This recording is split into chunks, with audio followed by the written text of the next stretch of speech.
नमस्कार, मी पंजाब डक. आज आहे 26 जुलै 2026. मी पुणेकडे जात आहे. पुण्याला जात असताना एक शेतकऱ्यासाठी आनंदाची बातमी देतो. जे मी म्हटलं होतं ना, जायकवाडी धरण जवळपास 50% येईल, तर सकाळी 8 वाजेपर्यंत 49% जवळपास जायकवाडी धरण आलं आणि 80,000 पाणी परत येत असल्यामुळं आणखीन जवळपास 55-56% जाईल. म्हणून ही खास करून मराठवाड्यातल्या शेतकऱ्यासाठी आनंदाची बातमी. उजनी धरण देखील 75च्या पुढे गेलं आहे, म्हणजे जवळपास 78-80% गेलं आहे. म्हणून उजनी धरणाच्या शेतकऱ्यासाठी आनंदाची बातमी. राज्यात आणखीन जवळपास 4 ऑगस्टपर्यंत चांगला असाच दररोज वेगवेगळ्या भागात पाऊस पडणार आहे. पण एक चक्रीवादळ येत असल्यामुळं आता या काय होईल, परत एक चक्रीवादळ येईल.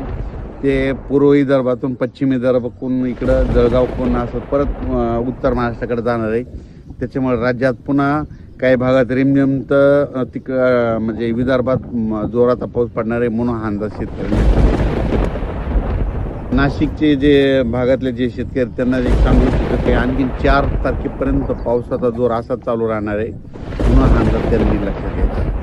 तर ते चक्रीवादळ आहे ते काय होणार आहे, चंद्रपूर, गडचिरोली, नागपूर, वर्धा, भंडारा, तसं तिकडं अमरावती, अकोल्यानंतर जळगावकडे जाणार. जळगावून परत नंदुरबार, धुळे आणि गुजरातकडे जात असल्यामुळं पुन्हा गुजरातला आता जसं पाऊस झाला तसंच गुजरातमध्ये पुन्हा एकदा मुसळधार पाऊस पडणार आहे. म्हणून गुजरातच्या जनतेने देखील अंदाज लक्षात घ्यायचा. कारण की गुजरातला पाऊस पडत असल्यामुळं ते पाऊस उत्तर महाराष्ट्राला पडणार आहे. उत्तर महाराष्ट्रात पडला तर परत आपल्या अन्नद्याला पाणी येणार आहे. म्हणून हा अंदाज महाराष्ट्रातील शेतकऱ्यांना लक्षात घ्यायचं. मुसळधार इतका जोराचा पाऊस नसणार आहे. फक्त हे अर्ध्या घंट्याचा 22 मिनिटाचा हे पाऊस पडणार आहे. म्हणून हा अंदाज शेतकऱ्यांना लक्षात घ्यायचा. तर आता जास्त पाऊस कुठं पडणार आहे, तर तुम्हाला एक सांगू इच्छितो. जास्त पाऊस सांगायचं झालं तर म्हणजे कोकणपट्टीपासून ते पालघर, म्हणजे रत्नागिरी पासून ते पालघरपर्यंत तिकडं मात्र पावसाचा जोर असाच कायम राहणार आहे 31 ऑगस्टपर्यंत, 31 जुलैपर्यंत. म्हणून हे अंदाज लक्षात घ्यायचा. म्हणजे रत्नागिरी, पुणे ते कोकणपट्टी घाटमाता ते पाऊस चालू राहणार आहे. त्याच्यानंतर वरती इकडं नाशिक, त्र्यंबकेश्वर, त्याच्यानंतर नंदुरबार जिल्हा विशेष म्हणजे तिकडे आतापर्यंत पाऊस कमी पडलेला आहे. पण त्याच्यामध्ये आता ह्या 5 दिवसामध्ये नंदुरबार जिल्हा, धुळे जिल्हा, जळगाव जामोद घाटाच्या खाली, बुलढाणा इकडं, अचलपूर, त्याच्यानंतर अमरावती, मोर्शी ह्या पट्ट्यामध्ये काय होणार आहे, परत एकदा ह्यामध्ये 24 पासून ते 5 ऑगस्टच्या दरम्यान काही ठिकाणी मुसळधार पाऊस पडणार आहे. म्हणून हा अंदाज लक्षात घ्यायचा. त्याच्यानंतर इकडं तेलंगणात देखील चांगला आहे. आणखीन 5 ऑगस्टपर्यंत चांगला पाऊस राहणार आहे. तेलंगणाच्या शेतकऱ्यांना अंदाज लक्षात घ्यायचा. कर्नाटकमध्ये देखील तशीच परिस्थिती राहणार आहे. म्हणून हे लक्षात घ्यायचं. गुजरातमध्ये मात्र सुरत असो, अहमदाबाद असो, तिकडं मात्र अतिवृष्टी होणार आहे. म्हणून हा अंदाज गुजरातच्या शेतकऱ्यांना घ्यायचा. गुजरातकडं मध्य प्रदेश म्हणजे इंदोर, खंडवा, त्या बुरामपूर ह्या पट्ट्यामध्ये काय होणार, तिकडं अतिमुसळधार पाऊस पडणार आहे. त्याच्यामुळे काय होणार आहे, मग त्याच्या बाजूला मराठवाडा लगत आहे, सीमा लगत आहे. मग त्याच्यामुळं मराठवाड्यामध्ये महाराष्ट्र लगत आहे.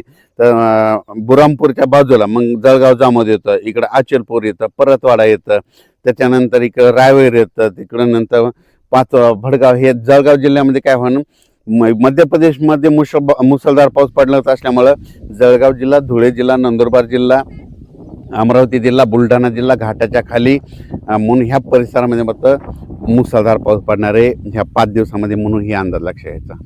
त्याच्यानंतर नागपूर, भंडारा, गोंदिया, चंद्रपूर, यवतमाळ, वाशिम, हिंगोली, नांदेड ह्या परिसरामध्ये देखील त्या शेतकऱ्याला सांगू इच्छितो की आता म्हणजे 24 तारखेपासून ते 5 ऑगस्टपर्यंत दररोज 1 दिवस आड तिकडं देखील असाच पाऊस चालू राहणार आहे. एकदम पाऊस बंद होणार नाही. म्हणून हा अंदाज शेतकऱ्यांनी लक्षात घ्यायचा.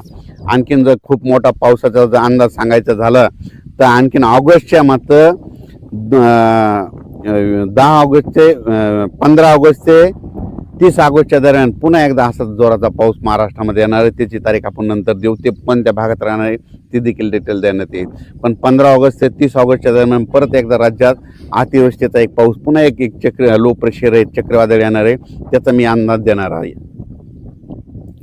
बऱ्याच माध्यमातून एक चर्चा भेटते की ऑगस्टमध्ये खंड पडेल. तर शेतकऱ्याला सांगू इच्छितो खंड वगैरे काय पडणार नाही, दुष्काळ वगैरे पडणार नाही. तुम्ही पाहू शकता यावर्षी तर पिकं कसे आलेले आहेत. तर यावर्षी म्हणलं ज्या वर्षी पाऊस कमी पडतो त्या वर्षी पिकं चांगले येते. दुष्काळ वगैरे काही पडणार नाही. ऑगस्टमध्ये देखील तुम्हाला सांगतो 2 असे मोठे पाऊस येणार आहे. जसं आता मुंबईकडे पडला, गुजरातकडे पडला, तसेच आणखीन ऑगस्टमध्ये देखील 2 पाऊस येणार आहे. पण ते आता जागा चेंज करणार आहे. आता मुंबईकडे झाला, आता त्याची जागा चेंज राहणार आहे. त्याचा अंदाज पुढच्या अंदाजामध्ये दिला जाईल, म्हणून हे देखील लक्षात येतं.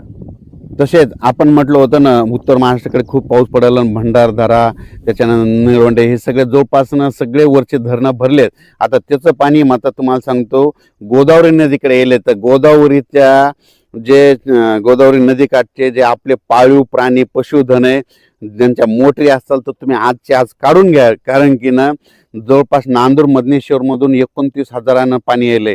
त्याच्यानंतर दुसऱ्या भंडारदरातून पाणी सुटलेलं आहे, मुळातून बऱ्याच आणि गोदावरीला नाशिकहून देखील पूर आलेला आहे. जवळपासनं 65,000 पाणी येत असेल. तुम्हाला सांगतो 10,000 TMC जर गोदावरीत पाणी आलं तर जायकवाडीचं 1 TMC पाणी वाढतं एका दिवसाला. तर हे जवळपास 50-60,000 फ्लो येत आहे. म्हणजे एका दिवसाला 6 TMC वाढणार आहे. म्हणजे जायकवाडी धरण मराठवाड्यातल्या नांदेड जिल्हा, जालना जिल्हा शेतकऱ्यासाठी आनंदाची बातमी. बीड जिल्ह्यासाठी जायकवाडीमध्ये तुम्हाला सांगतो एका दिवसाला 6 TMC. माझा अंदाज आहे ह्या पावसामध्ये जवळपास जायकवाडी 42% जाण्याची शक्यता आहे, म्हणून हे अंदाज लक्षात येतात. कारण की तिकडून पाणी येत असल्यामुळं ही शेतकऱ्यासाठी आनंदाची बातमी. जायकवाडीच्या लाभधारक शेतकऱ्यांना सांगतो, घाबरू नका.